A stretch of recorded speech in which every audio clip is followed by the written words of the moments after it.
T twenty বিশ্বকাপ ২০২৬ থেকে বাংলাদেশকে বাদ দিয়ে স্কটল্যান্ডকে অন্তর্ভুক্ত করার সিদ্ধান্ত চূড়ান্ত করেছে আন্তর্জাতিক ক্রিকেট কাউন্সিল। আগামী ৭ ফেব্রুয়ারি ভারত ও শ্রীলঙ্কায় শুরু হতে যাওয়া এই টুর্নামেন্টে বাংলাদেশ আর অংশ নিচ্ছে না। নিরাপত্তা ইস্যুর কারণে বাংলাদেশ ক্রিকেট বোর্ড ভারতের পরিবর্তে অন্য ভেন্যুতে বাংলাদেশের ম্যাচ আয়োজনের জন্য আন্তর্জাতিক ক্রিকেট কাউন্সিলের কাছে আনুষ্ঠানিক অনুরোধ জানায়। তবে আইসিসি নির্ধারিত সূচি ও নীতিমালার বাইরে গিয়ে ভেন্যু পরিবর্তনে সম্মতি না দিলে বিসিবি ২০২৬ টি-টোয়েন্টি বিশ্বকাপ খেলতে ভারতে না যাওয়ার সিদ্ধান্ত নেয়।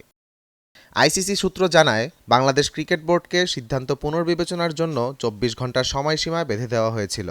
তবে নির্ধারিত সময়ের মধ্যে বিসিবি আইসিসি বোর্ডের সিদ্ধান্ত মেনে না নেওয়ায় শনিবার সকালে চূড়ান্তভাবে স্কটল্যান্ডকে আমন্ত্রণ জানানোর সিদ্ধান্ত নেওয়া হয়।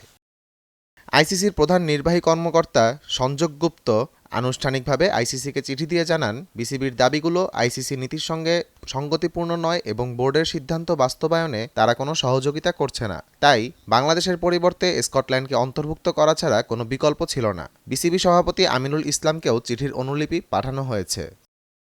এই পরিবর্তনের ফলে স্কটল্যান্ড বিশ্বকাপে গ্রুপ সিতে খেলবে। সূচি অনুযায়ী তারা ৭ ফেব্রুয়ারি ওয়েস্ট ইন্ডিজ, ৯ ফেব্রুয়ারি ইতালি এবং ১৪ ফেব্রুয়ারি ইংল্যান্ডের মুখোমুখি হবে কলকাতায়। এরপর ১৭ ফেব্রুয়ারি মুম্বাইয়ে নেপালের বিপক্ষে খেলবে স্কটল্যান্ড। আহমদ জামিল হক, নয়াদিগন্ত।